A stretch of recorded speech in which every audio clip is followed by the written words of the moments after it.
Welcome back, you young machine learning specialist. It's understandable that you may be experiencing the following symptoms: shaking hands, excessive sweating, and rapid blinking. This is anticipation, because you have just discovered a shiny, new tutorial. Well, that, or you got a pretty serious problem. Good. Now to the tutorial. Today, we will be talking about regression.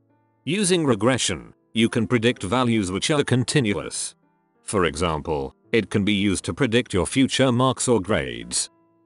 However, for predicting your grades, we don't need machine learning, sample text, and a much simpler linear function can be used. Let's go through it, in case you might need it in the future. Just take a function f applied to x. Remove the brackets with the x. Make it capital and red. And maybe add a circle. Almost like the real one, 100% accurate prediction. Otherwise, regression is used when predicting a lot of other useful stuff, such as the price of stock. I mean, there's billions to make with such predictions, so why is not everyone doing this? The answer is simple. They have not seen this tutorial yet. Now, let's start with the first part, which is data. We can't predict the price of all stocks, so we will need to pick one to get started. I personally like chicken stock, but you can also go with vegetable or beef stock. You might be thinking something along the lines of, why isn't this about financial stocks in companies? That's simple, everyone knows that chicken stock is the hot stuff right now.